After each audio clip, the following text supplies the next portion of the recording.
Bonsoir. Aujourd'hui, on est là pour une autre session de formation avec mes étudiants de Master 2 EDEC. Donc aujourd'hui, nous allons continuer sur la suite du premier projet, qui est la configuration de la haute disponibilité avec le FortiGate. Voilà.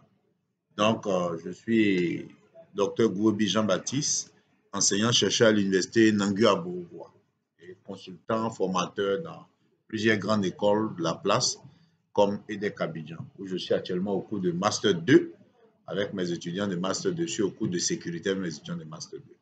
OK.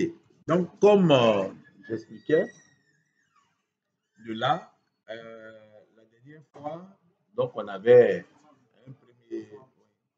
déjà un premier FortiGate là, voilà, qui venait à notre réseau local. Voilà. Et où on avait fait des règles, on avait déjà fait le load balancing des opérateurs qui étaient MTN et Orange. Voilà, pour gérer le load balancing entre ces deux opérateurs-là. C'est ce qu'on avait vu la dernière fois. Voilà. Maintenant, en termes de politique de reprise après accident, il va falloir ajouter un autre pare-feu en mode haute disponibilité. Ça veut dire que quoi? Si notre premier pare-feu là, pour une raison quelconque, se gâte, donc on fait comment? C'est-à-dire déjà tout ce qu'on aura déjà fait, nos filtrages qu'on a déjà mis en place, tout ça là, ça serait zéro, ça ne servira à rien. Donc il faut penser déjà à mettre un second pare-feu pour suppléer le premier en cas de faille, cas de voilà. Donc c'est ce second pare-feu là qui va voilà, permettre de faire cela. D'accord? Qui va permettre de faire un peu cela. Voilà, donc ils seront en mode haute disponibilité. D'accord? Donc c'est comme si dans cette architecture, les deux seront dans ce qu'on appelle un cluster. Seront dans ce qu'on appelle un cluster. Et par exemple, ici, on va faire ce qui est courant, c'est l'actif passif. L'architecture actif-passif. Selon ce Cisco, c'est active standby. C'est-à-dire que ce deuxième pare-feu-là va faire quoi? Va écouter par ces deux liaisons qui sont là, les HA1. HA, c'est pour High Availability, haute disponibilité. On va brancher, par exemple, je dis, on va prendre le port 4. Le port 4, un câble, c'est-à-dire c'est un câble sur le port 4 du FortiGate 1 qu'on branche sur le port 4 du FortiGate 2 et sur le port 5 du FortiGate 1, on met sur le port 5. Donc, c'est les deux ports de haute disponibilité, de battement de cœur. C'est-à-dire qu'écoute donc le FortiGate 2 va écouter les battements de cœur du premier. Voilà. Donc, en cas de défaillance du premier, il va reprendre la main. Donc, ça veut dire que c'est vous qui saurez que notre pare-feu, on l'a perdu. Mais le second est là, il fait tout le travail parce qu'ils sont synchronisés. Voilà un peu la suite de la problématique, la suite de notre projet qu'on avait commencé la dernière fois. Voilà, où on avait mis ensemble, on avait fait la haute disponibilité de deux opérateurs, deux fournisseurs d'accès. Mais ici maintenant, aujourd'hui, on va donc attention, ici le truc que j'ai bien enregistré. Excusez-moi, hein, je vais voir. Excusez-moi. Est-ce que l'enregistrement n'est pas vérifié? Non, non, mais la sortie du clavier là. La dernière fois, excusez-moi, hein. Je vais voir. C'est réglage. Voilà, webcam. Oh là là, j'autorise, j'ai autorisé. Il n'y a pas de souci. Le son. Ah oui, c'est bon. C'est bien réglé. C'est bon. C'est bon. C'est bon, c'est bien réglé. Donc, on peut. Voilà, c'est bon. D'accord. Donc, de là. D'accord. Donc, on va continuer. C'est juste pour voir si notre enregistrement était bon. Voilà. Donc, de là, je vais décompresser déjà Bon, ma deuxième, mon deuxième FortiGate là, voilà, ça c'était le premier qui était là. Voilà. Maintenant, l'une des particularités pour faire ça, il faut que l'une des contraintes est que les deux FortiGate là doivent avoir le même FortiOS. Voilà, comme j'ai travaillé avec le 7.05, qui est la dernière version actuellement où je suis en train de réaliser la vidéo, c'est le 18 mars 2022. Donc, je vais prendre encore 7.05. Voilà, je vais prendre, ça veut dire que en termes, les deux FortiOS doivent être au même niveau. OK? Voilà. Voilà, c'est ce qui est recommandé par Fortinet. Voilà. Donc, voilà. Donc, j'ai décompressé le deuxième. Voilà. Voilà. Il va se lancer dans machine ici. Voilà. Donc, je l'appelle FortiGate 2-EDEC. Voilà. Import. On va l'importer. On va importer.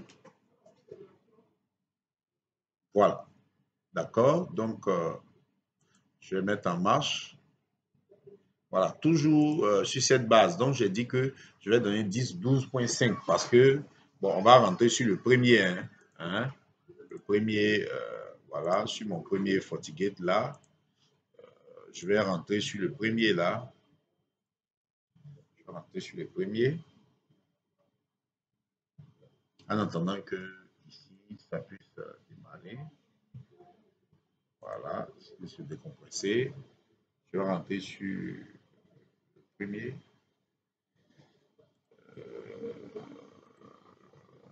C'était 12.1, je pense. Voilà. Donc, voilà. Je peux ça. C'était mes configs de.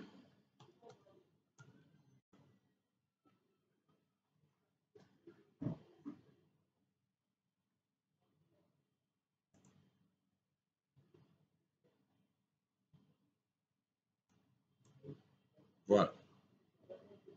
Donc, pour rappel, là, comme on le voit, c'est ce qu'on avait déjà fait la dernière fois. Voici donc mes interfaces. Voici donc mes interfaces là. Voilà. J'avais fait le SD1, c'est ça. J'avais mis mes deux interfaces dedans. Hein. On peut toujours vérifier ça ici. Voilà. À mon Virtual One Link. Voilà. Hein, j'ai fait la haute disponibilité entre les deux la dernière fois. J'avais fait mes règles, ma règle qui permettait à mes utilisateurs de pouvoir naviguer. Et puis j'avais, vous voyez ce que j'avais fait. J'avais fait des restrictions avec le Security Profiles. D'accord? On avait manipulé l'application control. Voilà. On avait fait certaines restrictions. Voilà, à l'application control. Voilà. OK. On avait travaillé aussi avec le web filter. D'accord? Voilà, on a travaillé sur le web filter. Voilà, on a travaillé sur le web filter. D'accord? On avait bloqué l'accès à Facebook. Et puis on avait fait, on avait joué sur le schedule, hein, pour donner le schedule pour donner les heures. On avait créé un schedule que j'avais appelé un travail qui comprenait un travail 1 et puis un travail 2. OK, donc ça s'appliquait à l'heure de travail. Voilà. Voilà. Donc voici un peu, voilà. Maintenant ici, maintenant moi je vais mettre en place un système de haute disponibilité. Je viens, excusez-moi, je vais basculer ici pour voir, voilà. Donc ici, je vais passer sur le second, hein, sur le second FortiGate. OK. Donc, je vais rentrer sur lui. Quand je tape entrer comme ce qu'on avait dit, il va me demander de mettre un mot de passe. Voilà. OK, ça va? Donc, on sait, on a fait config système interface. On va aller vite. Hein? Donc, on fait quoi? Éditeur port 1. D'accord? Edit port 1. Donc, on fait quoi? Set mode. Ça, on avait dit set mode statique. Statique. D'accord. Donc, set IP 12.5 comme j'avais mis sur mon schéma. D'accord? Set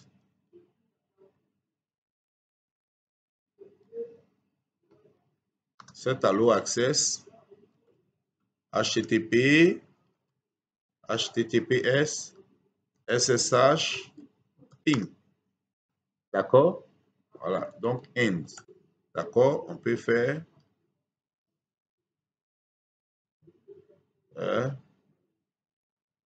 show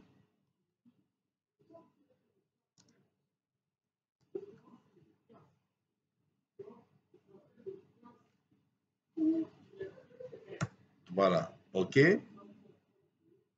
Voilà. 12.5, ça va? D'accord. Donc, maintenant, je vais l'attaquer avec ma deuxième machine là. Donc, je vais vérifier l'adresse que j'ai donnée ici à cette machine pour qu'il soit dans le même réseau. D'accord?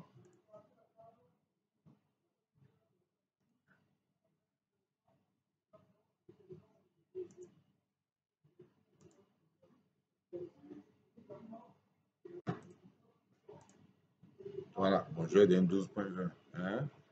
Voilà. OK. Donc, je vais l'adresser comme ça.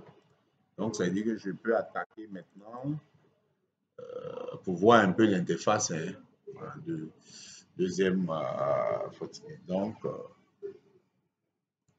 voilà donc 192 168 12.5 ça voilà donc je fais admin et le mot de passe voilà donc qui va me permettre hein. OK, d'accord. Donc voilà, c'est ce qui m'intéresse. Bon, attendez, je vais gérer l'idle timeout, mais pas que je déconnecte très vite. Settings, settings. Je vais chercher, j'ai dit FortiGate et DEC 2. Voilà, change le nom. Puis bon, je vais manager l'idle timeout. OK. D'accord. OK. Maintenant, de là, je reviens maintenant ici sur le premier. D'accord. Voilà, sur le premier FortiGate qui est là. Et j'ai le second qui est là. D'accord. Donc maintenant, je viens là. High Availability, haute disponibilité, HA. D'accord? On voit qu'actuellement, il est en mode standalone. Standalone, ça veut dire que seul. Or, on veut les coupler. Vous voyez que comme je reviens toujours à mon schéma là pour expliquer, il est actuellement, quand tu es seul, il est en mode standalone. Voilà. Maintenant, on veut lui ajouter un second dans le cluster, dans un cluster. Donc, le cluster ici, quand vous le faites, il utilise un protocole propre à Fortinet qui est FGCP, Fortinet Gateway, FortiGate Clustering Protocol. Fait ça. Et cluster FGCP. Voilà, on utilise beaucoup. Donc, je vais changer. Vous voyez que maintenant, selon les architectures, il y a actif, actif, actif, actif, et dit actif, passif. Donc, j'ai dit ici, on va faire du actif, passif. OK? C'est-à-dire dans ce qu'on dit maître, esclave. Maître, c'est-à-dire le actif sera le maître, et puis le passif est l'esclave. OK? Donc, je fais OK. Maintenant, ici, pour savoir qui est le maître, c'est celui qui a le device priority le plus élevé dans le cluster. D'accord? Bon, peut-être, regardez ici, je vais mettre ici peut-être à 200 comme ça. Ça y est, l'autre, je vais baisser. Voilà. Maintenant, on donne un nom pour permettre de se reconnaître dans le cluster. Bon, je vais mettre groupe EDEC. Vous voyez? Donc, dans le cluster, le nom, c'est comme un groupe de travail. Se reconnaître, ils doivent être membres de ce groupe EDEC. C'est bon? Voilà. Maintenant, je vais changer le mot de passe avec lequel ils vont se reconnaître. Hein? Je vais mettre simplement, je vais mettre AZT, simplement sans me fatiguer. Voilà, je viens. Ça dit que dans le cluster, ils ont le même nom de groupe et ne se reconnaissent pas ce mot de passe. On peut activer le session pickup. Maintenant, de là, je fais quoi? Hein? Le monitor interface, c'est très important. Et puis le heartbeat. Heartbeat, ça dit battement de cœur. Battement de cœur. Donc, monitor interface, selon mon schéma, je dis c'est port 4 et 5. Je suppose que dans la partie, c'est comme si j'ai pris un câble. Je relie le port 4, je mets sur le port 4 du deuxième. Un autre câble qui lie le port 5 au port 5. C'est par là-bas que le second FortiGate va tester si le premier est tombé. Voilà. Donc, je prends quoi? Monitor interface 4. OK? Voilà. Donc, voilà. Je peux prendre, bon, je mets 4, 5. Et puis, heartbeat 4, 5. Ça va? D'accord? Vous voyez? 4, 5. Voilà. Monitor interface, c'est par les ports 4, 5 que tout va se passer. Et puis, c'est le port aussi de battement de cœur. D'accord? Maintenant, heartbeat interface priority. Il n'y a pas une interface qui est priorité sur l'autre. Donc, je vais mettre une valeur comme ça. Bon, deux fois, on peut mettre 50. C'est-à-dire, il va tester, c'est-à-dire, c'est la même chose qu'on va reproduire de l'autre côté. Il va tester quoi? C'est comme si peut-être il envoie, je ne sais pas, peut-être des pings, des tests pour voir sur ces ports-là si le premier là, il est vivant. D'accord? S'il n'est pas encore mort. Voilà, s'il n'est pas encore tombé. D'accord? Vous voyez que là, on dit, bon, il est synchronisé, il est primary. Donc, l'autre va afficher secondary. On va avoir les deux ports de battement de cœur. Actuellement, il est seul. Donc, il est primary. OK? Ça va? Donc, on va sur le second. D'accord? Je viens ici. D'accord? Vous voyez, il est en mode standalone. Donc, je viens là. Je reprends. Maintenant, le device ici, je vais le mettre peut-être à 100. Vous voyez, non? Ça y est, donc, automatiquement, lui, là, devient quoi? L'esclave. Secondary. OK? Cluster, on dit, bon, groupe-edec. Voilà. Maintenant, je fais change et puis le même mot de passe qu'on a mis de l'autre côté pour que se reconnaisse dans le cluster. Session pickup, heartbeat interface, 4, 5, 4, 5. OK. Device priority, 50. OK.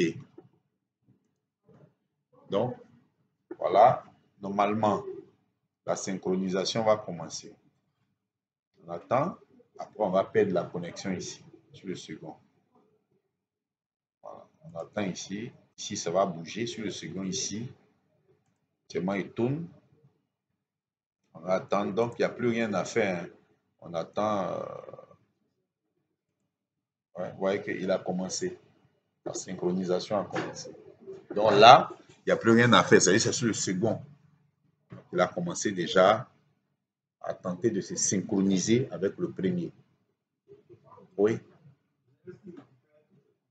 Oui, bien sûr. Il faut, forcément, oui, la synchronisation, c'est ça aussi, automatique. Sinon, si on devait, tout ce qu'on a fait, on devait venir recopier sur lui, ça ne sert à rien.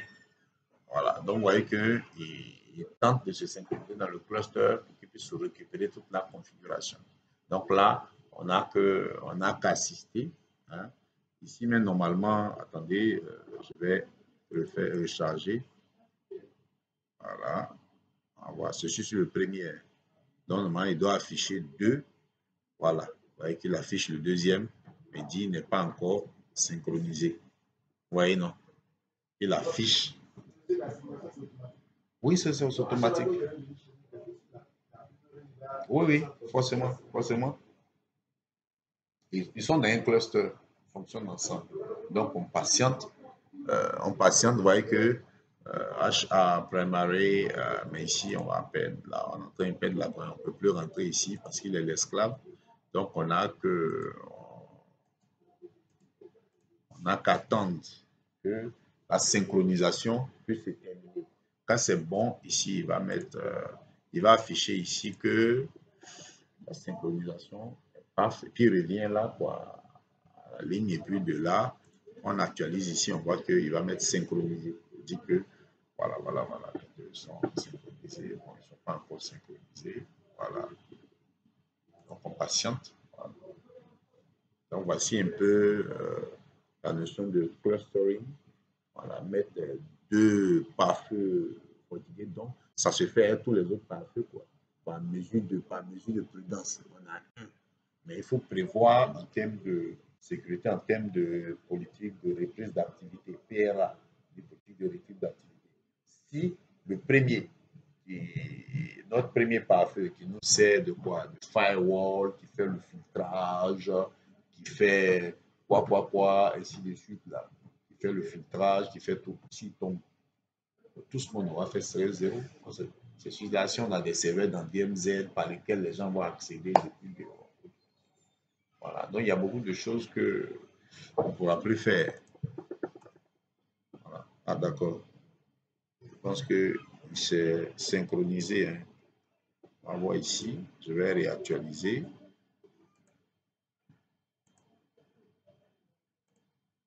Ici, là, je peux faire celui-là.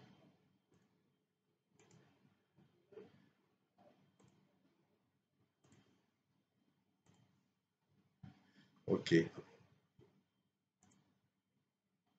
On n'a pas encore vu.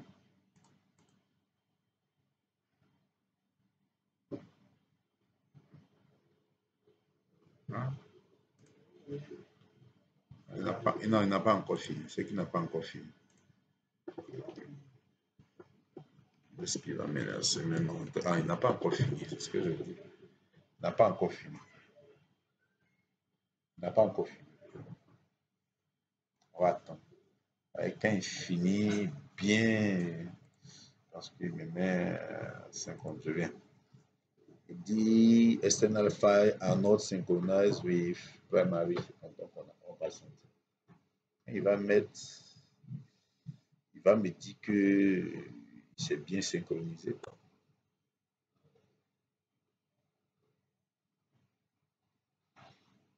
Donc s'il y a des questions, voilà un peu ce mini projet là. Qui ça? Qui ça? Ils ont des versions virtuelles, comme j'ai, mais une version virtuelle permanente. Oui, oui, oui.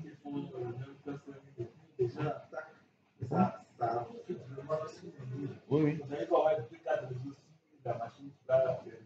Oui, bien sûr, bien sûr. Qu'est-ce que des machines virtuelles là?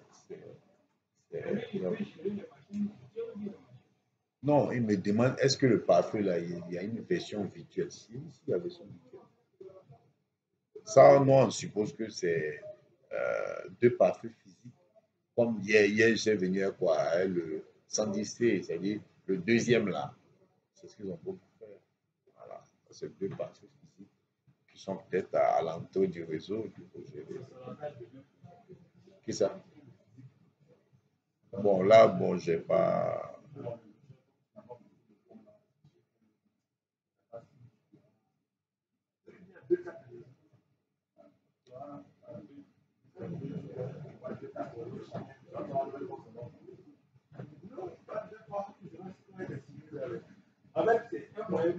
Dès qu'il a fini de se synchroniser, hein, je vois c'est ici, je vois secondary sur 7, 5, oui, primary 5. Non, mais on voit ici, le temps qu'il arrive à la ligne, là, il va nous dire Oh là là. Voilà. On a mis synchronisé. Voilà. Ouais, il est synchronisé. D'accord? Ah, donc, on a l'autre qui est primary, qui est secondary. Hein? Il va tourner, il va revenir. Bon, c'est un peu ce que je voulais faire. Je voulais présenter un peu un cas de haute disponibilité matérielle entre deux FortiGate dans une entreprise, en cas de load balancing entre deux FortiGate. On avait fait le load balancing entre deux opérateurs. Ouais, non. Maintenant, là, pour pousser encore plus, on vient de faire comment on peut faire le clustering entre deux équipements physiques, de telle sorte que si le premier tombe, le second est là pour le suppléer.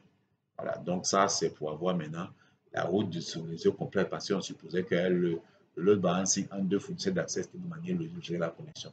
Là, c'est l'autre disponible physique, l'autre balancing physique entre les deux, de telle sorte que pour prévoir